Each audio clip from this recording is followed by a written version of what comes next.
भगवते वासुदेवाय।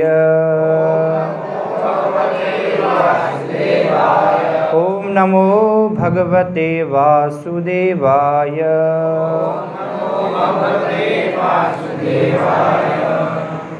श्रीमद् भगवद गीता यथारूप अध्याय 7 भगवद ज्ञान श्लोक संख्या 30। साधिभूताधिदेवं मां साधियज्ञं च ये विदुः प्रयाणकालेऽपि च मां ते विदुर्युक्तचेतसः। साधिभूतादिदेवं मां साधियज्ञं च ये विदुः प्रयाणकालेऽपि च मां ते विदुर्युक्तचेतसः। स अधिभूत भौतिक जगत को चलाने वाले सिद्धांत, अधिदेवम समस्त देवताओं को नियंत्रित करने वाले, माम मुझको, स अधियज्ञम तथा समस्त यज्ञों को नियंत्रित करने वाले, च भी ये जो विदुः जानते हैं, प्रयाण मृत्यु के, काले समय में, अपि भी, च तथा, माम मुझको, ते वे विदुः जानते हैं, युक्तचेतसः जिनके मन मुझ में लगे हैं। अनुवाद तथा तात्पर्य श्री श्रीमद्भय चरणारविंद भक्ति वेदांत स्वामी श्री प्रभुपाद के द्वारा। जो मुझ परमेश्वर को मेरी पूर्ण चेतना में रहकर मुझे जगत का, देवताओं का तथा समस्त यज्ञ विधियों का नियामक जानते हैं, वे अपनी मृत्यु के समय भी मुझ श्री भगवान को जान और समझ सकते हैं। तात्पर्य: कृष्ण भावनामत में कर्म करने वाले मनुष्य कभी भी श्री भगवान को पूर्णतया समझने के पथ से विचलित नहीं होते। कृष्ण भावनामृत के दिव्य सानिध्य से मनुष्य यह समझ सकता है कि श्री भगवान किसी तरह भौतिक जगत तथा देवताओं तक के नियामक है। धीरे धीरे ऐसी दिव्य संगति से मनुष्य का श्री भगवान में विश्वास बढ़ता है। अतः मृत्यु के समय ऐसा कृष्ण भावना भावित व्यक्ति श्री कृष्ण को कभी भुला नहीं पाता। अतः वह सहज ही भगवत धाम गोलोक वृंदावन को प्राप्त होता है। यह 7वां अध्याय विशेष रूप से बताता है कि कोई किस प्रकार से पूर्णतया कृष्ण भावना भावित हो सकता है। कृष्ण भावनामृत का शुभारंभ ऐसे व्यक्तियों के सानिध्य से होता है जो कृष्ण भावना भावित होते हैं। ऐसा सानिध्य आध्यात्मिक होता है और इससे मनुष्य प्रत्यक्ष श्री भगवान के संसर्ग में आता है और भगवत कृपा से वह श्री कृष्ण को भगवान समझ सकता है। साथ ही वह जीव के वास्तविक स्वरूप को समझ सकता है और यह समझ सकता है कि किस प्रकार जीव श्री कृष्ण को भुलाकर भौतिक कार्यों में उलझ जाता है। सत्संगति में रहने से कृष्ण भावना के क्रमिक विकास से जीव यह समझ सकता है कि किस प्रकार श्री कृष्ण को भुलाने से वह प्रकृति के नियमों द्वारा बद्ध हुआ है। वह यह भी समझ सकता है कि यह मनुष्य जीवन कृष्ण भावनामृत को पुनः प्राप्त करने के लिए मिला है, अतः इसका सदुपयोग परमेश्वर की अहेतुकी कृपा प्राप्त करने के लिए करना चाहिए। इस अध्याय में जिन अनेक विषयों की विवेचना की गई है वे हैं दुख में पड़ा हुआ मनुष्य, जिज्ञासु मानव, अभावग्रस्त मानव, ब्रह्म ज्ञान, परमात्म ज्ञान, जन्म मृत्यु तथा रोग से मुक्ति एवं परमेश्वर की पूजा।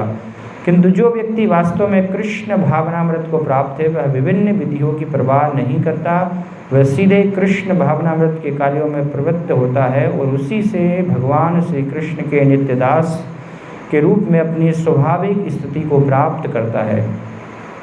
ऐसी अवस्था में वह शुद्ध भक्ति में परमेश्वर के श्रवण तथा गुणगान में आनंद पाता है। उसे पूर्ण विश्वास रहता है कि ऐसा करने से उसके सारे उद्देश्यों की पूर्ति होगी। ऐसी श्रद्धा दृढ़ श्रद्धा दृढ़व्रत कहलाती है और यह भक्ति योग या दिव्य प्रेमा भक्ति की शुरुआत होती है। समस्त शास्त्रों का भी यही मत है। भगवद गीता का यह 7वां अध्याय इसी निश्चय का सारांश है। इस प्रकार श्रीमद् भगवद गीता के 7वें अध्याय भगवत ज्ञान क्या भक्ति वेदांत तात्पर्य पूर्ण हुआ। ओम अज्ञानतिमिरान्धस्य ज्ञानञ्जनशलाकया चक्षुर्मिलितं येन तस्मै श्रीगुरवे नमः। श्रीचैतन्यमनोभीष्टं स्थापितं येन भूतले स्वयं रूपकदा मह्यं ददाति स्वपदान्तिकं। वन्देऽहं श्रीगुरो श्रीयुतपदकमलं श्रीगुरुन् वैष्णवांश्च श्रीरूपं साग्रजातं सहगण रघुनाथान्वितं तं सजीवं साद्वैतं सावधूतं परिजनसहितं कृष्णचैतन्यदेवं श्रीराधा कृष्णपादान् सहगण ललिता श्रीविशाखान्वितांश्च। जय श्री कृष्ण चैतन्य प्रभु नित्यानंद श्री अद्वैत गदाधर श्रीवासादि गौर भक्तवृंद। हरे कृष्णा कृष्णा कृष्णा हरे हरे, हरे राम राम राम हरे हरे। हरे कृष्णा। सादि भूतादि देवं मां सादि यज्ञं चये विदुः प्रयाण काले चपिमां ते विदुर्युक्त चेतसः। तो ये अंतिम इस 7वें अध्याय का श्लोक है। तो अंतिम जो भी अध्याय का श्लोक होता है उसमें एक तो भगवान जो सारे श्लोक में पहले क्या क्या वर्णन हुआ उसका एक पूरा सारांश सार रूप में भगवान जो है ये अंतिम श्लोक में वर्णन कर रहे हैं। कोई भी अध्याय का जो भी अंतिम श्लोक होता है उसमें सारा सारांश दिया जाता है। और दूसरा अंतिम जो श्लोक है वो अगला जो अध्याय आने वाला है उसकी प्रारंभिक स्थिति का भी हमें वर्णन करता है कि अगले अध्याय में क्या वर्णन होने वाला है। तो इस अध्याय में भगवान जो हैं भगवत ज्ञान की चर्चा कर रहे हैं, अर्थात उनके बारे में, स्वयं के बारे में किस प्रकार से हमें ज्ञान प्राप्त हो सकता है या भगवान का जो ज्ञान है वो है क्या वास्तव में, इसकी भगवान ने इस अध्याय में चर्चा की है। तो भगवत ज्ञान जब कोई प्राप्त कर लेता है तो अगली स्थिति क्या होती है, भगवत ज्ञान प्राप्त करके हम क्या करेंगे, भगवान के पास जाएंगे ना। इसलिए तो भगवान के बारे में हमें ज्ञान प्राप्त करना है। तो भगवान के पास जाना अर्थात उसको कहा गया है भगवान की प्राप्ति, भगवत ज्ञान प्राप्त करके भगवान की प्राप्ति करना। तो इसलिए अगले अध्याय का नाम क्या है, भगवत प्राप्ति।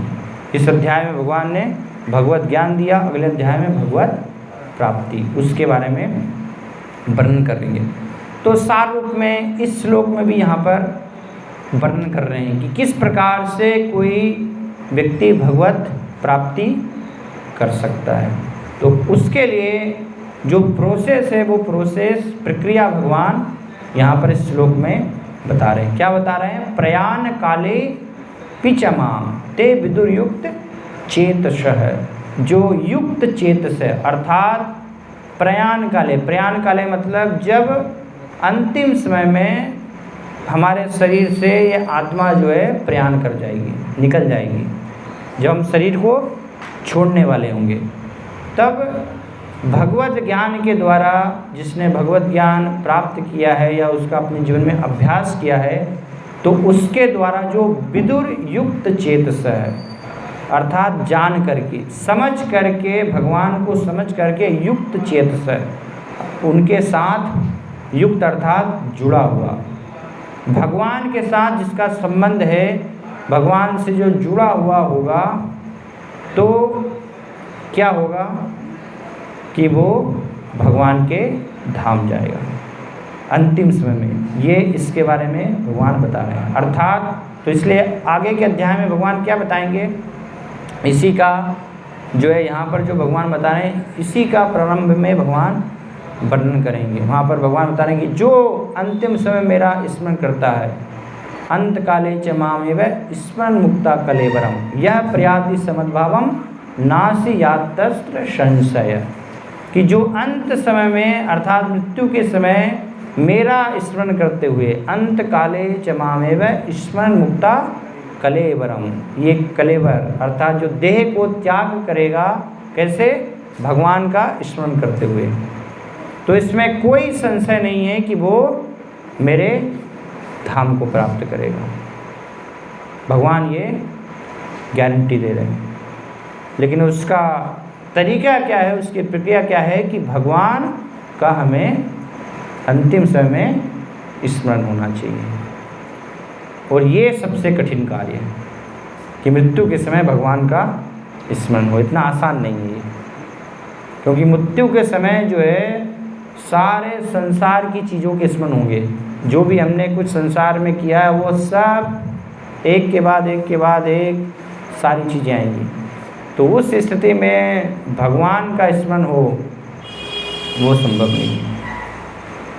उसके लिए अभ्यास की ज़रूरत है, भक्ति का अभ्यास, निरंतर भगवान का स्मरण करने का अभ्यास। जब हम मृत्यु से पहले इसी जीवन में रहते हुए हर स्थिति में निरंतर भगवान का स्मरण करने के लिए तैयार हो जाएंगे, पक्के हो जाएंगे, तब स्वाभाविक है हम कह सकते कि हाँ, मृत्यु के समय भी भगवान का हमें स्मरण होगा। अगर इस जीवन में हमने अपने आप को तैयार नहीं किया है भगवान का स्मरण करने के लिए, तो मृत्यु के समय भगवान का स्मरण आपको नहीं होगा। जिस चीज़ की आपने तैयारी की है उसी का आपको स्मरण होगा। और जो स्मरण होगा, जो विचार आप करेंगे, यम यम वापि स्मरण भावम त्यजत अन्ते कलेम करम तम तम वेति कौन्ते सदा तद्भाव भावित। तो उस भाव को प्राप्त करके वो विशेष शरीर को आप प्राप्त करेंगे, वो विशेष योनि को आप प्राप्त करेंगे। श्रीमद् भागवतम में इसका बहुत ही सुंदर उदाहरण है। भरत महाराज ने मृत्यु के समय में जब अंत समय उनका आया तो उन्होंने हिरण का स्मरण किया।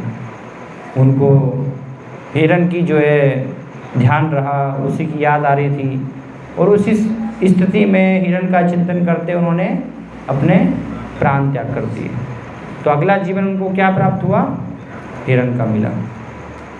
तो इससे हम समझ सकते हैं कि जो हमारा अंतिम स्मरण होगा, हमारा चिंतन होगा, है ना, उसी के अनुसार हमें फल प्राप्त होगा।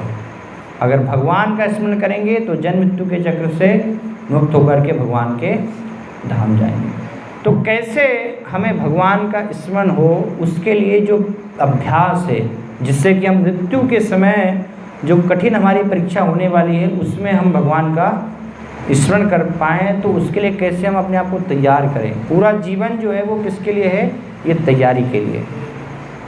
हमें पूरा चिंतन करना चाहिए, मनुष्य जीवन मुझे मिला है मृत्यु की तैयारी के लिए। अपने आप को मैं मृत्यु के लिए कैसे तैयार करूं? तो उसके लिए भगवान यहाँ पर इस श्लोक में 3 चीज़ें बता रहे हैं कि ये हमें जो है ज्ञान होना चाहिए, इसका हमें अपने जीवन में अच्छे से क्या करना चाहिए? अभ्यास करना चाहिए। इसका अभ्यास 3 चीज़ें कौन सी बता रहे हैं? अधिभूतम पहला, दूसरा जो है अधिदेवम, और तीसरा अधियज्ञम। तो 3 चीज़ें, अधिभूत, अधिदेव और अधियज्ञ। अर्थात भगवान जो हैं वो क्या हैं? अधिभूत। अधिभूत अर्थात ये जो सारा जगत है, चराचर जगत है ना, जो भी भौतिक जगत है, तो भौतिक जगत में जो कुछ भी है, हर चीज़ को नियंत्रित करने वाले, उसको चलाने वाले कौन है? भगवान। उसके स्वामी, उसके नियंता जो हैं वो कौन है? भगवान। अर्थात इस भौतिक जगत के, इस भौतिक प्रकृति के जो स्वामी हैं वो हैं भगवान। इसलिए भगवान भगवद गीता में कहते हैं मयाध्यक्षेन प्रकृति सूयते स चराचरम, कि ये प्रकृति जो है वो मेरी अध्यक्षता में कार्य करती है। प्रकृति स्वतंत्र नहीं है, संसार स्वतंत्र नहीं है। जब संसार स्वतंत्र नहीं है तो संसार में रहने वाले हम स्वतंत्र कैसे हो सकते हैं? हम भी किसके ऊपर निर्भर हैं? भगवान के ऊपर। भगवान के द्वारा नियंत्रित हैं, हम भी स्वतंत्र नहीं। हमें हालांकि ऐसा लगता है माया के बस कि मैं तो अपनी मर्जी से कार्य कर रहा हूँ, मैं तो अपनी स्वतंत्रता से कार्य कर रहा हूँ, लगता ना हमें, मुझे कौन रोकने वाला है। कभी कोई बोलता भी है कि ऐसा नहीं ऐसा करो, मैं तुम्हारी क्यों सुनूंगा, हम अपनी मर्जी से करते हैं।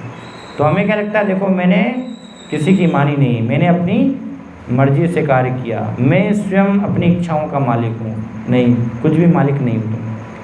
तुम्हें वैसी प्रेरणा देने वाले कि तुम वैसा करने के लिए बाध्य हो रहे हो, वो तुम्हें लग रहा है कि मैं अपनी मर्जी से कर रहा हूँ, लेकिन वो सब कुछ, वो वैसी प्रेरणा जो दे रहे हैं वो अंततः भगवान है। तो इसलिए भगवान ही नियंत्रण कर रहे हैं हर स्थिति में। भगवान से स्वतंत्र कोई भी नहीं हो सकता, वो किसी के लिए भी किसी स्थिति में भी संभव नहीं है। तो ये एक भक्त को ज्ञान होता है, जो भी अभ्यास कर रहा है ये हमें समझना चाहिए कि हर एक भौतिक प्रकृति में जो कुछ भी हो भगवान के द्वारा नियंत्रित, भगवान उसके स्वामी हैं। तो ये जानने से लाभ क्या होगा? अगर इसका हम ज्ञान प्राप्त करेंगे तो इसका लाभ क्या है? तो इसका लाभ ये है कि जब ये ज्ञान हमें हो जाएगा कि हर वस्तु के इस संसार में जो भी है उसके स्वामी भगवान हैं, तो हम मिथ्या अहंकार बस किसी वस्तु पर अपना अधिकार नहीं जमाएंगे। हम किसी के भी स्वामी बनने का प्रयास नहीं करेंगे कि मैं इसका स्वामी हूँ, ये मेरी वस्तु है, ये मेरे अधिकार में है, मैं इसको नियंत्रित करूँगा। जब ये अच्छे से ज्ञान हो जाएगा तो किसी को भी हम फिर नियंत्रित करने का प्रयास नहीं करेंगे, क्योंकि हमें पता है कि मैं वास्तव में किसी को भी नियंत्रित नहीं कर सकता हूँ। मैं अपने शरीर की क्रियाओं को ही नियंत्रित नहीं कर सकता हूँ। कर सकते हैं क्या? हैं? जब शरीर जो है हमें कॉल देता है, नेचर ऑफ कॉल आता है, तो फिर भागना पड़ता है, जाना पड़ता है कि नहीं? हम नियंत्रित कर सकते हैं क्या? शरीर की क्रियाओं को, कोई छींकना है, खांसना है, ये सब को नियंत्रित कर सकते हैं? कोई रोक सकता है क्या? नहीं। शरीर की दैनिक क्रियाओं को भी हम नहीं रोक सकते। तो ये हमें ज्ञान होने से ये पता चल जाएगा कि भगवान अंततोगत्वा हर चीज़ के स्वामी हैं, इसलिए मुझे कुछ भी नियंत्रित नहीं करना, किसी के ऊपर भी अपना अधिकार मुझे नहीं जमाना है। तो इसलिए भगवान को यहाँ पर अधिभूत कहा गया, अर्थात हर वस्तु के भौतिक जगत में जो भी है वो स्वामी है। तो ये हमें इसको ज्ञान रख करके, इसको ध्यान रख करके क्या करना चाहिए? भक्ति का अभ्यास करना चाहिए कि ये शरीर मुझे मिला है तो ये मेरे अधिकार में नहीं है, ये शरीर भी कभी भी छोड़ देगा मुझे, तो कैसे मैं अपनी तैयारी करूं मृत्यु के समय। जब ये शरीर भी मेरा साथ छोड़ देगा तो उससे पहले मैं अपनी तैयारी कर लूँ, जिससे कि भगवान का स्मरण हो पाए। फिर दूसरा जो यहाँ पर बता रहे हैं अधिदेवम, अधिदेवम अर्थात भगवान सारे देवताओं के भी स्वामी हैं। इसलिए भगवान भगवद गीता में कहते हैं अहम आदिर्हि देवानाम महर्षि नाम च सर्वशः, कि मैं सारी देवताओं का आदि हूँ, सारे महान महान ऋषियों का भी मैं आदि हूँ। आदि अर्थात जन्म देने वाला, उनको प्रकट करने वाला। वो कौन है? स्वयं भगवान है, अर्थात भगवान अर्थात कृष्ण। कृष्णस्तु भगवान स्वयं, एकले ईश्वर कृष्ण, एकमात्र कृष्ण जो है वो पूर्ण पुरुषोत्तम भगवान है। तो कृष्ण जो है वो यहाँ पर ये भगवद गीता में वर्णन कर रहे हैं कि सारे भौतिक जगत का स्वामी अधिभूत मैं हूँ, अधिदेवम सारे देवताओं का स्वामी भी मैं हूँ। तो जब देवताओं के स्वामी भगवान हैं तो फिर देवताओं के पास क्यों जाना है हमें? भगवान के पास हम जाए ना। बुद्धिमान व्यक्ति सीधे स्वामी के पास जाता है, हमें देवताओं के पास क्यों भागने की आवश्यकता है? लोग जो है संसार में मूर्खता बस कभी ये देवी के पास, कभी ये देवता के पास भीख मांगने के लिए चले जाते हैं, ये मेरा ठीक हो जाए, ये कार्य ऐसे हो जाए। नहीं, कोई देवी देवता के पास जाने की ज़रूरत नहीं है। भगवान के पास जाएंगे, भगवान बिना मांगे वो सब कुछ जानते हैं। हमारे हृदय में हमारे लिए क्या सबसे अच्छा है, वो आपके बिना मांगे की सर्वश्रेष्ठ वस्तु आपको दे देंगे। देवताओं के पास मांगने जाएंगे आप जहर मांगने जाएंगे और जहर भी दे देंगे आपको, जाओ पियो मरो। लेकिन भगवान के पास जाएंगे, भगवान नहीं देंगे। भगवान बोल रहे ये मूर्ख है क्या, जहर मांग रहा है मुझसे, मैं अपने पुत्र को जहर कैसे दे सकता हूँ? नहीं, इसको मैं अमृत दूंगा। तो भगवान जो है अपने भक्ति रस का अमृत चखाते हैं। हालांकि हम जो है धन धान्य, भगवान हमें जो है सारी संसार की संपत्ति दे दीजिए, है ना, ये सब क्या है, ये जहरी, ये विष है। तो इसको मांगने के लिए जाते हैं। भगवान बोलते हैं ये इंद्रिय भोग मांग रहा है, ये तो इंद्रिय भोग जो है वो क्या है, जहर के जैसा है, विष है। तो इसको मैं इंद्रिय भोग प्रदान नहीं करूँगा, इसको मैं क्या दूंगा, अपनी भक्ति रस का अमृत आस्वादन करवाऊँगा। हालांकि इससे भयभीत होकर के बहुत सारे कम लोग जाते हैं भगवान की शरण में। भगवान, इसलिए राजा परीक्षित का भी ये प्रश्न था कि भगवान कृष्ण की शरण में कम लोग क्यों जाते हैं, शिव जी की शरण में ज़्यादा लोग क्यों जाते हैं? तो सुखदेव गोस्वामी ने यही उत्तर दिया कि भगवान क्या है, ये इंद्रिय जो विष है, भौतिक संसार के ऐश्वर्य है, वो प्रदान नहीं करते हैं। जो भी उनके पास जाता है तो उसको अपनी भक्ति, अपने चरण कमलों की शरण प्रदान करते हैं। हालांकि मूर्खतावश वो समझ नहीं पाता। और शिव जी आदि देवता दूसरे जो हैं, वो जो मांगते हैं सारा इंद्रिय भोग वही उनको दे देते हैं, वो विचार नहीं करते, बाद में उनको पछताना पड़ता है। जैसे एक जो है असुर था, भस्मासुर, तो उसने तपस्या की और शिव जी से वरदान प्राप्त किया कि जिसके सिर पे भी मैं हाथ रखूं तुरंत उसकी मृत्यु हो जाए। शिव जी ने दे दिया उसको और उसने वरदान ले लिया। फिर उसने कहा कि मैं इसकी परीक्षा करके देखना चाहता हूं, तो आपके सिर पर ही हाथ रख के देखता हूं। शिव जी भागे, अब वहाँ से फिर क्या करेंगे, मेरे पीछे, शिव जी के पीछे पड़ गया। शिव जी जो है भागे, अलग अलग जगहों में भागते रहे, भगवान की शरण में गए। तो भगवान एक छोटा सा जो है बहुत ही सुंदर बालक का रूप रख के उसके समक्ष जो है प्रकट हुए और उसको अपनी बातों के द्वारा प्रेम से उससे चर्चा की। तो वो जो है आकर्षित हो गया और उसने फिर पूछा इनसे, तो भगवान ने कहा कि अरे तुम भी कहाँ शिव जी की बात में आ गए, है ना, उनको तो कुछ भी बोलते रहते हैं। अगर तुम्हें इसकी परीक्षा ही करनी है तो अपने सिर पर हाथ रखे क्यों नहीं देख लेते? तो वो उसने कहा और वो तो वो मोहित हो गया था, तुरंत अपने सिर पे हाथ रखा, बस वहीं पर सारे शरीर उसका टुकड़े टुकड़े हो गए, भस्म हो गए। तो ऐसे भगवान को फिर रक्षा करनी पड़ती है। तो इसलिए क्या है, भगवान सारे देवताओं के भी स्वामी हैं। तो इसलिए केवल भगवान की शरण में, जब ये ज्ञान हमें हो जाएगा तो हम फिर किसी देवी देवता के पीछे फिर भागते नहीं रहेंगे। एकमात्र हम भगवान की शरण में जाएंगे हमेशा। जब तक ये ज्ञान नहीं होता है हम संसार भर में भागते रहते हैं, तो लाभ उससे कुछ प्राप्त नहीं होता। कभी इसके पास, कभी उसके पास, थोड़ा बहुत लाभ मिलता है, लेकिन अंत तो गत्वा वो सब भी क्या है, क्षणिक है। और तीसरा जो है साधि यज्ञम, भगवान क्या है, भौतिक जगत के स्वामी है, सारे सृष्टि के, सारे देवताओं के स्वामी हैं, अर्थात सारे ऊपर के जो लोग हैं, स्वर्ग लोक, महर लोक, जनलोक, जिनमें सारे देवता मुनिगण रहते हैं, उन सब के वो स्वामी हैं। और साधि यज्ञम, समस्त यज्ञों के भी स्वामी, उनको भी नियंत्रित करने वाले हैं। यज्ञों का उद्देश्य ही है भगवान को संतुष्ट करना। यज्ञो वै विष्णु, शास्त्रों में बताया गया कि जो भी यज्ञ है वो भगवान को संतुष्ट करने के लिए किए जाते हैं, भगवान को प्रसन्न करने के लिए होते हैं। तो कोई भी यज्ञ जो है वो भगवान की प्रसन्नता के लिए होना चाहिए। भगवान को नियंत्रित करने, भगवान को प्रसन्न करने के लिए जब होगा तो वो यज्ञ वास्तव में सफल माना जाएगा, क्योंकि भगवान उससे संतुष्ट हो, भगवान उस यज्ञ को नियंत्रित कर रहे हैं। अगर भगवान की संतुष्टि के लिए नहीं है और कोई उद्देश्य से कर रहे हैं तो वो यज्ञ सफल नहीं होगा। जैसे दक्ष ने, प्रजापति दक्ष यज्ञ करने में कितना जो है वो पूरा दक्ष था, कितने सारे यज्ञ किए, लेकिन भगवान की प्रसन्नता के लिए नहीं तो यज्ञ क्या हो गया, विफल हो गया।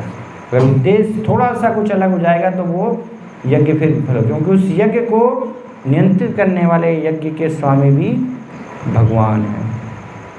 तो इसलिए, या इसका दूसरा अर्थ ये है कि जो भी हम कार्य कर रहे हैं जीवन में, जो कुछ भी कर रहे हैं वो कैसे होना चाहिए, यज्ञ के रूप में होना चाहिए हमारे। इसलिए भगवान कहते हैं यज्ञ अर्थात कर्मणो अन्यत्र लोकोयम कर्म बंधन, कि जो भी हमारे कर्म हैं अगर हम यज्ञ रूप में करेंगे तो वो कर्म हमें बांधेंगे नहीं।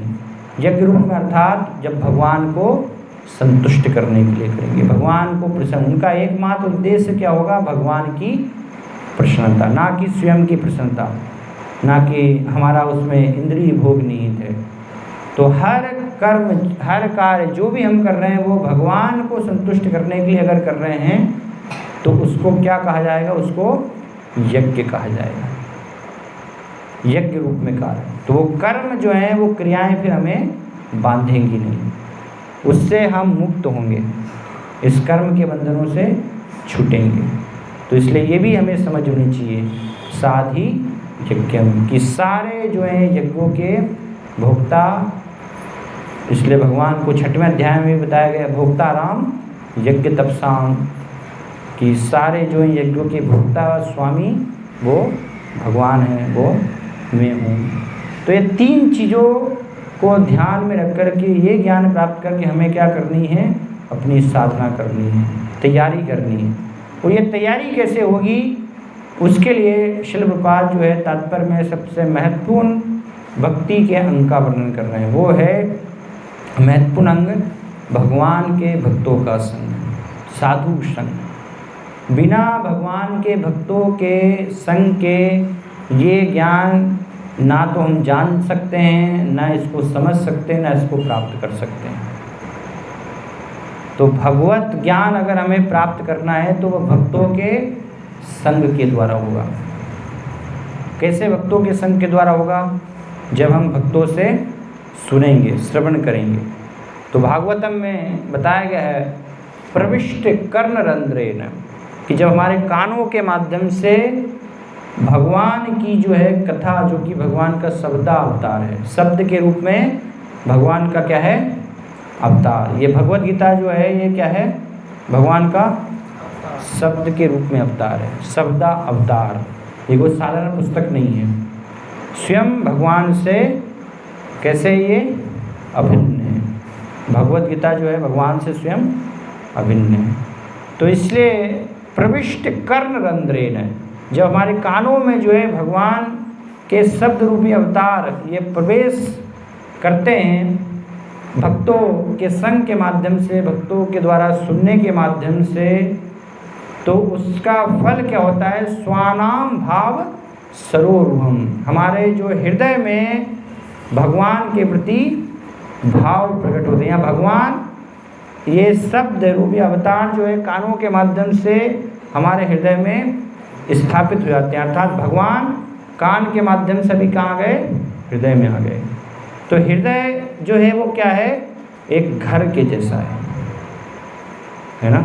और कान क्या है, कान जो है वो घर के गेट है, घर का दरवाज़ा है। तो घर में प्रवेश कैसे होता है, घर के अंदर कैसे प्रवेश करते हैं, गेट के माध्यम से। कोई छत से कूद के प्रवेश करेगा क्या, है? गेट से प्रवेश करते हैं ना। तो हृदय रूपी जो घर है उसमें भगवान का प्रवेश कैसे होगा, कान जो गेट है दोनों, है ना यहाँ से प्रवेश होगा। जब भगवान के भक्तों से भगवान के बारे में श्रवण करेंगे। कैसे श्रवण करेंगे, उसके लिए दूसरा यहाँ पर शब्द बताया गया है, श्रद्धा के साथ। श्रद्धा, पूरा जो वचन है उसमें हमारी श्रद्धा होनी चाहिए। अगर श्रद्धा नहीं होगी तो जो शब्द अवतार हैं वो प्रवेश नहीं करेंगे, वो इधर से जाएंगे, इधर से बाहर निकल जाएंगे। यहाँ पर भगवान का प्रवेश नहीं होगा। सब अवतार अंदर गए, उधर से आपने बाहर निकाल दिए, एक गेट से दूसरे गेट से बाहर निकाल दिए, घर के अंदर उनको रुकने का अवसर ही नहीं दिया आपने। तो इसलिए ऐसा नहीं होना चाहिए।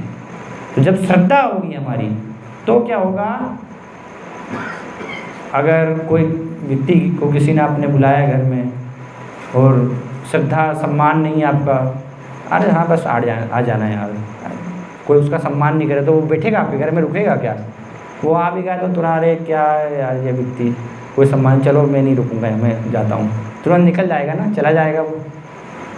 तो भगवान भी एक व्यक्ति हैं, कृष्ण भी जो है, भगवान तो सर्वश्रेष्ठ परम पुरुष हैं, तो उनके लिए तो फिर कितनी श्रद्धा सम्मान हमारे हृदय में होनी चाहिए। तो इसलिए जब श्रद्धा, और वो श्रद्धा क्या है उसकी परिभाषा दी गई, श्रद्धा शाब्दे विश्वास कहे सुदृढ़ निश्चय, कृष्ण भक्ति कैले सर्व कर्म कृत होय। ये श्रद्धा शब्द की परिभाषा है कि श्रद्धा किसे कहा गया है कि एकमात्र कृष्ण भक्ति कैले सर्व कर्म कृत होय। कृष्ण भक्ति करने से मेरे जीवन के सारे कार्य संपन्न हो जाएंगे और मुझे कुछ करने की आवश्यकता नहीं है। तो ये जब अगर श्रद्धा वास्तव में है तो इसका अर्थ क्या है कि फिर केवल हम कृष्ण भक्ति ही करेंगे और कोई दूसरे कार्य नहीं करेंगे। फिर दूसरे कार्य भी कर रहे हैं, हाँ मुझे तो ये भी करना है वो भी करना है, और कृष्ण भक्ति के लिए तो समय ही नहीं है, थोड़ा बहुत समय मिल गया तो चलो हाँ चलो आप खाली बैठे हैं तो क्या करें, थोड़े भक्ति कर लेते हैं। नहीं, खाली बैठे जब भक्ति नहीं करना है, पूरे समय में हमारी भक्ति होनी चाहिए। जब भक्ति के बाद समय ही नहीं मिलेगा किसी कार्य को करने के लिए तो फिर आप कौन सा कार्य करेंगे। तो इसलिए कृष्ण भक्ति कैले सर्व कर्म, एकमात्र भगवान की भक्ति करूँगा तो सारे मेरे कार्य संपन्न हो जाएंगे, ये विश्वास होना चाहिए। चिंता नहीं करनी चाहिए, अरे भक्ति करूँगा तो घर का क्या होगा, दूसरी सब चिंता नहीं, वो कोई चिंता नहीं। आप अच्छे से भक्ति कर रहे हैं तो जितना आवश्यक है भगवान वो सब आपको दे देंगे, प्रदान कर देंगे, सब कुछ संभाल लेंगे, उसकी कोई चिंता की आपको आवश्यकता नहीं है। गुजरात में एक भक्त हुए नरसिंह मेहता, कुछ नहीं करते थे, केवल 24 घंटे भगवान का भजन, सब कुछ भगवान ने, वो भजन में लगे हैं, उधर भगवान सब कुछ, उनके पिता का श्राद्ध भी कर रहे हैं, उनके पुत्री का विवाह कर रहे हैं, सब कुछ सब सारा जो है भगवान कर रहे हैं। तो भगवान अगर श्रद्धा होगी वैसी तो भगवान सब कुछ संपन्न करेंगे। तो इसलिए ये विश्वास होना चाहिए, एकमात्र मुझे कृष्ण भक्ति करना है और कोई दूसरे मुझे कुछ वो कार्य संपन्न हो नहीं हो उसमें सफलता ठीक है, हो गया तो कोई बात नहीं, तो ये लेकिन मेरा अच्छे से होना चाहिए, भक्ति की क्रियाओं को मुझे अच्छे से, तो इसको कहा गया है श्रद्धा। इस श्रद्धा के साथ जब हम ये भगवान के शब्द अवतार को ग्रहण करेंगे कानों के माध्यम से तो क्या होगा, स्वानाम भाव सरोवरम, भगवान हमारे हृदय में प्रवेश कर जाएंगे। भगवान अभी घर में हमारे आ गए, और भगवान जब घर में आ जाएंगे तो भगवान तो क्या है, परम शुद्ध हैं। भगवान जो है परम शुद्ध, अर्जुन भगवान को संबोधित करते हैं परम ब्रह्म परम धामम पवित्रम परमम भवाम, क्या आप जो है परम पवित्र हैं, कोई कलमश नहीं है। तो भगवान को तो थोड़ी सी भी गंदगी सहन नहीं होती है, इसलिए भगवान जब घर में देखेंगे, प्रवेश करेंगे, वो देखेंगे कितना इसका घर गंदा है, पूरे घर में जो है गंदगी पड़ी हुई, कचरा कचरा है ना, तो भगवान को वो सहन नहीं होगा, भगवान जो है सारी सफाई कर देंगे। तो इसलिए बताया है धुनोति समलम कृष्ण, कि भगवान के सब अवतार हमारे कान में प्रविष्ट कर्ण रंध्रेन स्वानाम भाव सरोवरम, हमारे हृदय में वो प्रवेश करते हैं और क्या करते हैं, धुनोति समलम कृष्ण, जो हृदय में सारे पाप है अनर्थ हैं उनको नष्ट, उनको धो देंगे, धो करके पूरा हृदय जो है स्वच्छ बना देंगे, सलिलम यथा सरद, इस प्रकार से पूरा जो है साफ कर देंगे। तो इस प्रकार से जब भगवान हमारे हृदय को पूरा स्वच्छ साफ कर देंगे तब वास्तव में भगवान के धाम जाने के हम योग्य हो जाएंगे, भगवान की हम प्राप्ति कर पाएंगे। तो इसीलिए भगवान क्या करते हैं, भगवान यहाँ पर आते हैं, भगवान असुरों का वध करते हैं इस जगत में आकर के अपनी लीलाओं के माध्यम से। तो अभी कृष्ण जन्माष्टमी आ रही है 26 तारीख को, तो भगवान क्या है आए, बहुत सारे असुरों का वध किया। तो आचार्यगण जो है वर्णन करते हैं कि जितने भी ये असुर थे वो सब हमारे हृदय में भी बैठे हुए हैं। ऐसा नहीं कि वो केवल वृंदावन में आए, वो सारे असुर हमारे अंदर हैं।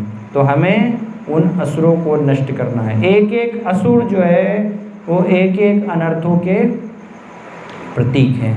तो बहुत सारे असुर आए, तो हालांकि अभी समय का में हम सारे असुरों की चर्चा नहीं करेंगे, लेकिन भगवान की लीलाओं के संदर्भ में कुछ असुरों की हम चर्चा करेंगे कि जिससे कि इन असुरों को हम नष्ट करने का प्रयास करें। तो सबसे पहला जो असुर आया भगवान को मारने के लिए, कौन था सबसे पहला असुर? हाँ, कौन था? क्या कोई बोल रहा था, किसने कुछ बोला? पूतना, है ना। पूतना जो है वो सबसे पहले कंस ने भगवान को मारने के लिए भेजा। तो पूतना जो थी, कौन थी? पूतना एक उसको डाकनी कह सकते हैं, डाइन, है ना। उसका कार्य क्या था, छोटे छोटे जो है बच्चे, जो भी 10 साल से कम उम्र के बच्चे हैं, तो आसपास के क्षेत्र में सारे सबको उनको मार के ख़त्म करना, ये पूतना का काम था। तो पूतना एक क्या है, डाइन, जैसे भूत प्रेत पिशाच कुष्मांड ये सब होते हैं, तो ऐसे डाइने भी होती हैं, डाइने या खेचरी उसको जो है बोला जाता है। तो इनका कार्य क्या होता है, छोटे छोटे जो है बच्चों को नुकसान पहुंचाना, है ना। इसलिए ऐसी डाइनों से बचपन में आपके माता पिता ने रक्षा की होगी आप लोगों की, है ना, आपको बचाने के लिए। तो ये जो डाइनें होती हैं वो क्या है, एक आकाश में भी उड़ सकती हैं या कभी कभी लकड़ी पर बैठकर भी यात्रा करती हैं। तो जो पूतना आई थी वो भी कैसे आई थी, एक लकड़ी के गट्ठे पे बैठ कर के आकाश में उड़ कर के आई थी। लेकिन ये सब जो है डाइनें कहाँ प्रवेश करती है, जहाँ पर कि भगवान का नाम चर्चा नहीं हो रहा है, उनका स्मरण नहीं हो रहा है, तो ऐसी जगह में ये प्रवेश कर सकती है। क्योंकि कृष्ण जो है वो क्या है, सूर्य के समान है। कृष्ण सूर्य सम माया है अंधकार, जहाँ कृष्ण तहाँ नहीं माया अधिकार। कृष्ण जो है सूर्य के समान है, और ऐसे सारे भूत प्रेत पिशाच डाइने ये सब क्या है, ये माया के समान है। तो यहाँ पर भी कृष्ण का वास होगा। कृष्ण के समक्ष, सूर्य के समक्ष कभी भी अंधकार ठहर नहीं सकता है। अंधकार रह सकता है, सूर्य है और साथ में अंधकार भी है, नहीं। सूर्य प्रकाश अगर है तो अंधकार संभव नहीं हो सकता। तो ऐसे ही है, जब कृष्ण यहाँ पर होंगे तो वहाँ पर ये किसी का भी प्रभाव नहीं होगा। इसको कहते हैं श्रद्धा, विश्वास। अगर हमेशा हम भगवान का स्मरण करेंगे, चिंतन करेंगे, तो फिर इन किसी का भी प्रभाव नहीं होगा। तो ये पूतना को जो है कंस ने भेजा, और भगवान की इच्छा से पूतना गोकुल में भगवान को मारने के लिए चली गई। बहुत ही सुंदर रूप धर करके गई, सुंदर स्त्री का, अप्सरा का रूप रखे, अपने आप को सजा करके, और धीरे धीरे धीरे सबकी नज़रों से होते, जहाँ पर कि भगवान पालने में सो रहे थे वहाँ पर वो चली गई, पहुँच गई, और भगवान को उसने उठा लिया अपनी गोद में। तो भगवान ने उसको देखा, देख करके भगवान ने अपनी आंखें बंद कर ली। क्योंकि तो आचार्यगण बताते क्यों भगवान ने आंखें बंद कर ली, इसलिए आंखें बंद कर ली कि भगवान की आंखों को अगर वो देख लेती तो वो वहीं से डर करके भाग जाती, क्योंकि भगवान तो भयभीत नहीं होंगे उससे। तो भगवान की आंखों में देखती वो ये देखती कि इनको तो कोई भय नहीं है, तो बालक, तो वो फिर जो है डर करके भाई, इसलिए भगवान ने अपनी आंखें बंद कर ली। या भगवान ने अपनी आंखें बंद क्यों कर ली, इसलिए बंद कर ली कि भगवान ने ये विचार किया, ये चिंतन किया कि अब दोबारा से मुझे सबसे पहले जो है एक स्त्री का वध करना पड़ेगा। भगवान जब राम रूप में आए थे तो सबसे पहले क्या किया उन्होंने? किसका वध किया? ताड़का। कौन थी ताड़का? स्त्री का वध किया ना, जो कि शास्त्रों में स्त्री का, बच्चे का, ब्राह्मण का, गाय का, इन सब की हत्या करना निषिद्ध बताएगी। लेकिन हालांकि इन लोगों के अगर कर्म वैसे हो तो इनको भी मारने में कोई अपराध नहीं है। ये सामान्य एक सिद्धांत बताया गया कि इन श्रेणी के व्यक्तियों को नहीं मारना चाहिए, नहीं वध करना चाहिए। लेकिन अभी स्त्री जो है राक्षसी के रूप में आ रही, तो भगवान ने विचार किया कि सबसे पहले मुझे इसको मारना पड़ेगा, इसलिए भगवान ने अपनी आंखें बंद कर ली। तो इसलिए बहुत अच्छे तरीके से जो है पूतना भगवान को अपनी गोद में उठा करके ले गई, और उसका विचार था कि मैं इनको जो है दूध पिलाऊंगी, जबकि वो जो है विष उसमें मिला करके लाई थी। तो इस प्रकार से भगवान को मारने का उसकी प्लानिंग थी, उसकी योजना थी। लेकिन भगवान ने जो है, भगवान तो सब कुछ जानते हैं इसकी क्या इच्छा है, तो भगवान ने वो दोनों जो है इच्छाएं पूरी की। उसकी दूध पिलाने की इच्छा थी तो उसको भगवान कृपालु है, माँ का भी, एक धात्री का भी स्थान दे दिया, और साथ में सारे उसके प्राण भी उन्होंने हरण कर लिए, उसका वध भी कर दिया। तो ये जो पूतना है, आचार्यगण बताते हैं कि ये किसका प्रतीक है? ये जो प्रतीक है वो है ढोंगी गुरु का। संसार में बहुत सारे क्या होते हैं? ढोंगी गुरु होते हैं, जो कि बाहर से तो ऐसा दिखाते हैं कि हाँ हम जो है तुम्हारा कल्याण करेंगे, अपने शिष्यों का वो कल्याण करना चाहते हैं, लेकिन वास्तव में क्या करते हैं? उनका अकल्याण कर देते हैं, उनका सारा धन हर लेते हैं, पूरे जीवन को उनका बर्बाद कर देते हैं। ये जीवन तो उनका बर्बाद करते ही हैं, आने वाले जीवन में स्वयं भी नरक जाते हैं, अपने साथ अपने शिष्यों को भी नरक लेकर के जाते हैं। तो ऐसा उनका वो कल्याण करते हैं। इसलिए पूतना की तुलना जो है ढोंगी गुरु से की गई है कि पूतना बाहर से तो क्या दिखा रही थी कि मैं भगवान को अमृत के समान दूध पिलाने आई हूँ, जिससे कि भगवान की हर प्रकार से रक्षा होगी, लेकिन वास्तव में वो दूध के माध्यम से अपने स्तन में विष लगा करके आई थी, तो भगवान को वो मारना चाहती थी।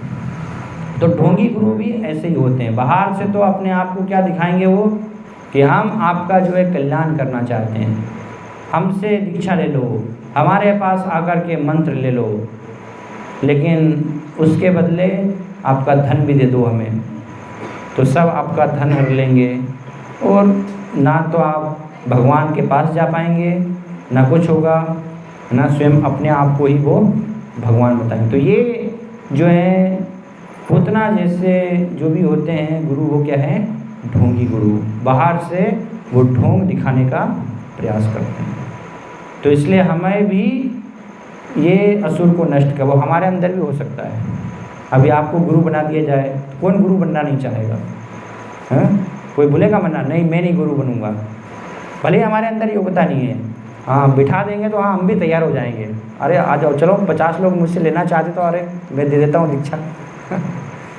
भले ही हमारे अंदर योग्यता नहीं है, तो हमें स्वीकार करना चाहिए, नहीं मैं योग्य नहीं हूँ तो मैं क्यों गुरु बनूँ, क्यों दूसरों को मैं ठगने का प्रयास करूँ, मैं उनको स्पष्ट रूप से क्यों ना बताऊँ कि भाई मेरे अंदर योग्यता नहीं, ये प्रमाणिक गुरु हैं, आप इनके पास जाइए, है ना।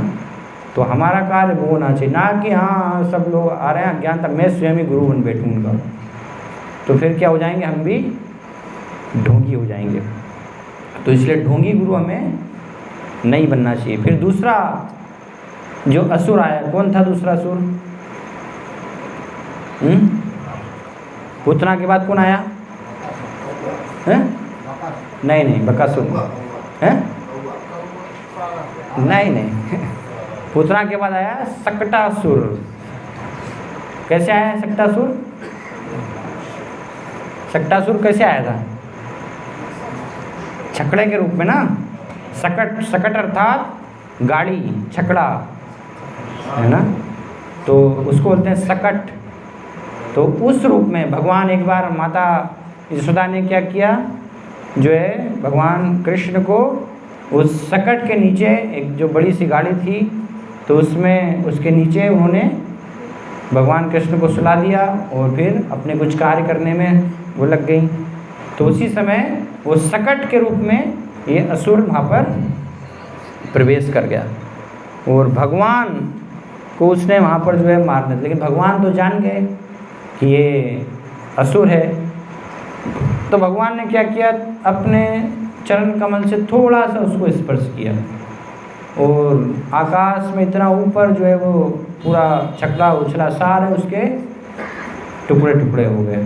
तो इस प्रकार से असुर ने उसका वध किया। तो ये सकटासुर जो है वो किसका प्रतीक है? सकट अर्थात छकड़े में हम क्या करते हैं, क्या लेकर के जाते हैं उसमें, हैं? कुछ ना कुछ भार लेकर के जाते हैं ना, कुछ ना कुछ उसमें भार सामान लेकर के जाते हैं। तो सकटासुर जो है वो क्या है, ये भारवाही के जैसे, भार ढोने के जैसे बहुत सारे जो है गलत आदतें, पुरानी आदतें जिनको कि हम ढोते रहते हैं, उसका प्रतीक है। तो भगवान ने सकटासुर के माध्यम से ऐसी सारी पुरानी आदतें, गलत आदतों को खत्म किया, नष्ट किया। तो इसलिए हमें भी अपने हृदय से क्या करना चाहिए, जो सब गंदी आदतें हैं, किसी को तंबाकू खाने की आदत है, किसी से गुटखा नहीं छूट रहा है, बीड़ी नहीं छूट रही है, सिगरेट नहीं छूट रही है ना, भक्ति के अवरोध में जो भी बाधक है वो सारी गलत इच्छाओं को, हमें आदतों को छोड़ देना चाहिए। जो भी गंदी आदतें हैं, किसी को शराब पीने की आदत है ना, तो वो सारी आदतें, किसी को कुत्ता पालने की आदत है, तो सारी आदतें क्या करना चाहिए, छोड़ देना चाहिए। ये सब जो है गंदी आदतें हैं। गलत आदतों को हमें, भक्ति में जो भी अवरोध हैं वो सारे अवरोधों को, गलत आदतों को भार लेकर के नहीं चलते रहना चाहिए कि हम बस अपने सिर पर बोझा ढोए हुए हैं भार, और वो ही भार के तले दब कर के हमारी मृत्यु हो जाएगी, मर जाएंगे हम, जैसे सकटासुर के साथ हुआ। तो इसलिए इसके असुर के माध्यम से भगवान शिक्षा दे रहे हैं। फिर तीसरा जो असुर था, कौन था तीसरा असुर? कब तक समय? 9:22, 9:30 तक ना, चलो है 9:30, ओके, चलो 1-2 और असुर ले लेंगे। तो तीसरा जो असुर था वो कौन था? सकटासुर के बाद कौन आया फिर? देखे नहीं आपने? कृष्णलाल लगता है सब भूल गए।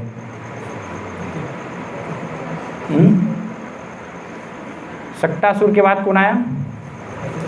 एक असुर आया था ना बवंडर के रूप में। कौन था बवंडर के रूप में? क्या नाम था बवंडर के रूप में जो आया था? भगवान को उड़ा करके ले गए आकाश में ऊपर, तृणावर्त। तो तीसरा जो असुर था वो कौन था? तृणावर्त। कभी कभी बवंडर के रूप में आता है ना, आंधी तूफान पूरा, उसको क्या बोलते हैं, भौरा है, भौरा। तो सब भयभीत हो जाते हैं बड़ा कि इसमें फंस ना जाए हम, नहीं तो हमें भी ये उड़ा करके ले जाएगा। तो हम भागते हैं ना, दूर भागते हैं। तो ऐसे ही ये तृणावर्त जो है ये बवंडर के रूप में आया और भगवान को पूरा जो है अपने अंदर घुमा करके, उड़ा करके बहुत ऊपर लेकर के गया। लेकिन भगवान ने क्या किया? अपना भार बढ़ाना चालू कर दिया। जब भगवान को ऊपर के लेकर के चला गया, भगवान ने अपना भार, इतना भार बढ़ाया कि वो भार से ही उसकी मृत्यु हुई। वो सहन नहीं कर पाया और ज़्यादा आकाश में फिर वो ऊपर जा नहीं पाया, तो उसको नीचे भार के तले दब करके नीचे फिर आना ही पड़ा। तो इस प्रकार से भगवान ने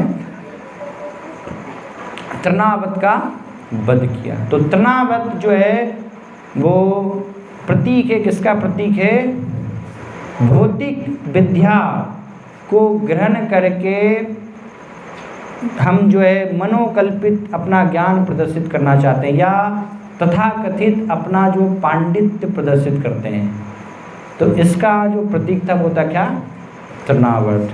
तो थोड़ा सा कुछ हम ज्ञान ले लेते हैं, थोड़ी सी कुछ भौतिक विद्या ग्रहण कर लेते हैं तो कैसे हमें उसका मिथ्या अभिमान हो जाता है, मिथ्या घमंड हो जाता है। तो तृणावत जैसे हम उड़ने लगते हैं, ऊपर आकाश उड़ने लगते हैं कि नहीं, तृणावत से भी ऊपर चले जाते हैं। जितनी दूर तो तृणावत भी नहीं गया होगा जितनी के ऊपर हम चले जाते हैं अपने मिथ्या अभिमान में, ज्ञान में। तो भगवान ने तृणावत को नष्ट करके ये भौतिक जो विद्या का अभिमान है, अहंकार घमंड है, उसको क्या किया, नष्ट किया। तथाकथित जो पांडित्य है, तो हमें इससे भी प्रभावित नहीं होना चाहिए। हमारे हृदय में झांक करके देखना चाहिए कि मेरे अंदर कहीं मिथ्या पांडित्य का गर्व, मिथ्या अभिमान का, मिथ्या ज्ञान का, है ना, तथाकथित भौतिक प्रगति का, ये सब अहंकार या गर्व तो नहीं है।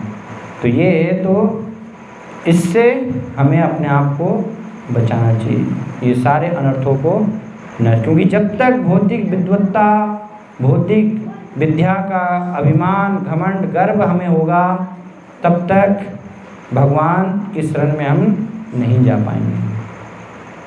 इसलिए भगवान वर्णन करते हैं कि जो सरल हृदय है, दीने रे अधिक दया करे भगवान, पंडित कुलीन बड़ा अभिमान। तो उन पर भगवान की कृपा नहीं होती। जो सरल है, दीन व्यक्ति है, भगवान उस पर कृपा करते हैं। तो इसलिए मिथ्या अभिमान से हमें, गर्व से बहुत प्रसन्न नहीं होना चाहिए कि मैं तो ये प्रसिद्ध व्यक्ति हूँ, मेरा कितना सम्मान करते हैं लोग, मेरे पास इतनी जो है डिग्री है, मेरे पास इतनी विद्या है, मैं तो ये पंडित हूँ। वो कुछ भी नहीं है। जब तक आपको कृष्ण भक्ति का ज्ञान नहीं है, भगवान के चरण कमलों की आपने शरण ग्रहण नहीं की है, जो भी सब तथाकथित पांडित है वो कुछ नहीं है, वो तब तक हम सब मूर्ख हैं। हमें अपने आप को ये समझना चाहिए, चाहे कितना ही हम भौतिक क्षेत्र में विद्वान क्यों न हो गए होंगे। जब सनातन गोस्वामी, जो कि उस समय के, आज से 500 साल पहले मुसलमान सरकार में, वहाँ पर जो है प्रधानमंत्री थे, उस समय प्रधानमंत्री की पोस्ट, मतलब आज के समय के तो अरबपति थे वो। उस समय भी जब उन्होंने पूरा त्याग किया तो एक नाव भर कर के पूरा सोने के सिक्के उनको मिले, इतनी कि एक बड़ी नाव भर जाए। सोने के सिक्के से एक बड़ी नाव भरना मतलब क्या उसका मूल्य होगा आज के समय में, अरबों रुपए से भी ज़्यादा। तो उस समय प्रधानमंत्री की पोस्ट पर पे, लेकिन जब चैतन्य महाप्रभु की शरण में गए तो अपने आप को मूर्ख मान करके कि मैं तो मूर्ख हूँ, अज्ञानी हूँ, कृष्ण भक्ति क्या है ये नहीं मैं जानता, वो लोग मुझे प्रधानमंत्री समझ रहे हैं, पंडित। तो प्रधानमंत्री होकर के जब ये कर रहे हैं तो हम कहाँ प्रधानमंत्री हैं, कुछ भी नहीं है हम तो। तथाकथित अपनी विद्वत्ता को हम समाज में, अपने गांव में सब दिखाते रहते हैं। तो ये सारा पांडित अभिमान छोड़ करके भगवान की शरण हमें ग्रहण करनी चाहिए, तो ही हम भगवान की शरण ग्रहण कर पाएंगे, नहीं तो संभव नहीं है ना। तो ये क्या है, तृणावत, इसका प्रतीक है। फिर उसके बाद जो है भगवान ने किसका उद्धार किया, तृणावत के बाद चौथा, तृणावत के बाद भगवान जो है घुटनों के बल 2 वृक्ष के पास गए। तो वो जो 2 वृक्ष थे, मणिग्रीव और नल कुबेर, जो कि कुबेर के पुत्र थे, है ना, कुबेर के पुत्र थे। तो उनको भी अभिमान हो गया था, उनको भी जो है घमंड हो, किसका घमंड हो गया था, प्रतिष्ठा का घमंड। तृणावर्त को जो है घमंड था किसका, विद्वत्ता का घमंड था, अपनी भौतिक विद्या, उड़ने की जो है भंवरा, वो क्या है, आकाश में उड़ा कर ले जाना, वो एक भौतिक विद्या है ना, तो उसका बड़ा गर्व था। मणि कुबेर, नल कुबेर, मणिगिरी को किसका, प्रतिष्ठा, कि मैं धनी परिवार से, कुबेर के पुत्र है ना, कुबेर तो धन के देवता है तो उनको प्रतिष्ठा का जो है अभिमान। हालांकि उनको संग प्राप्त हुआ, किसका संग, महान भक्तों का संग।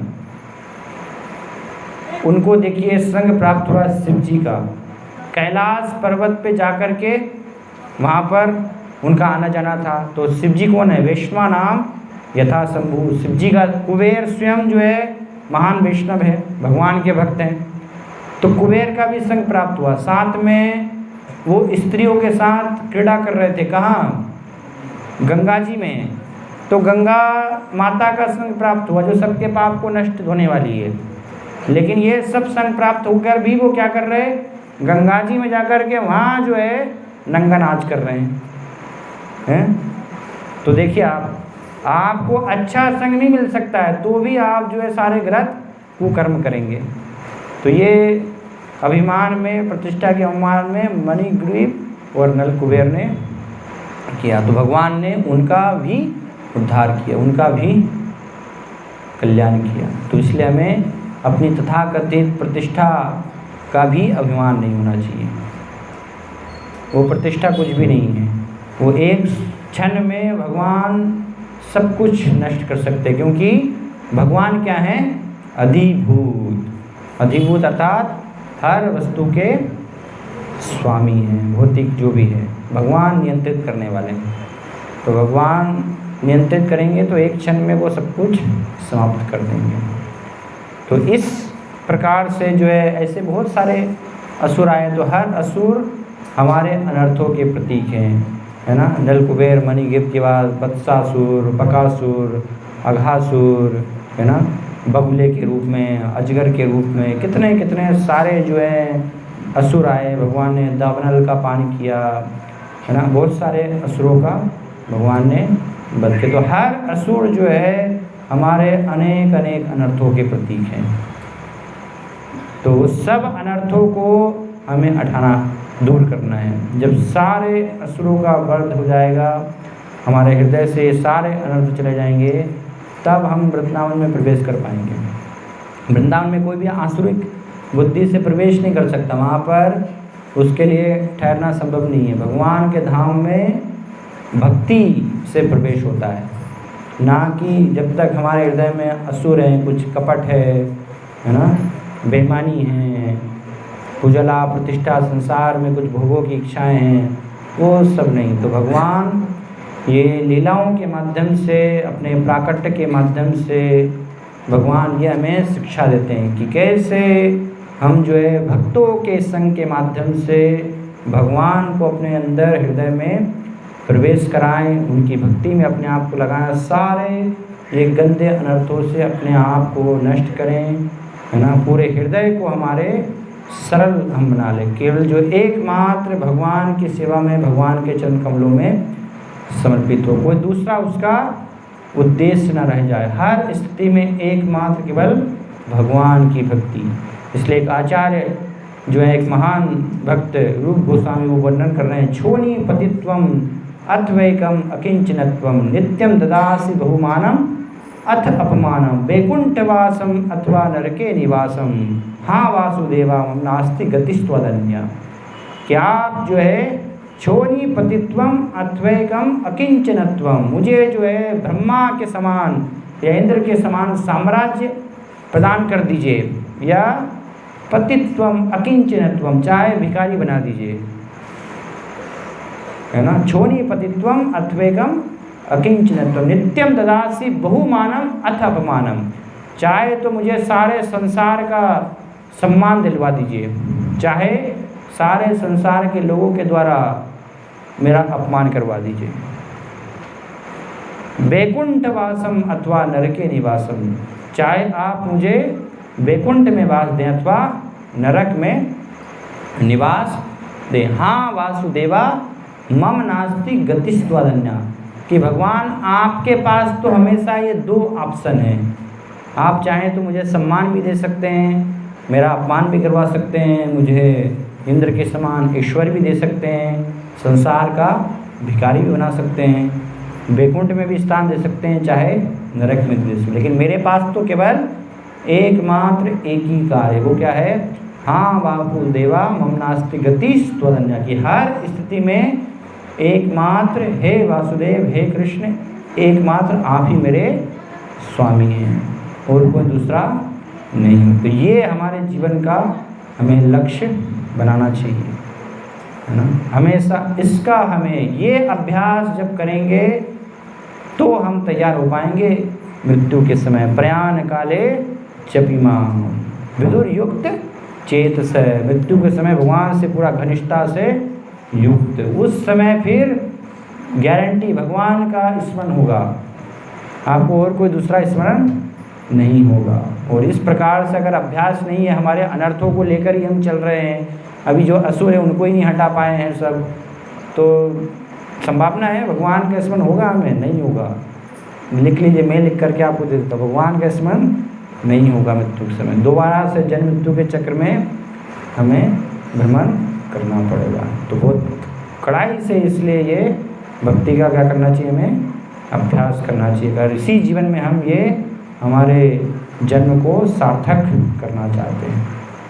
हरे कृष्णा कृष्णा कृष्णा हरे हरे, हरे राम राम राम हरे हरे। कोई अगर प्रश्न है, किसी की जिज्ञासा पूछ सकते। यस,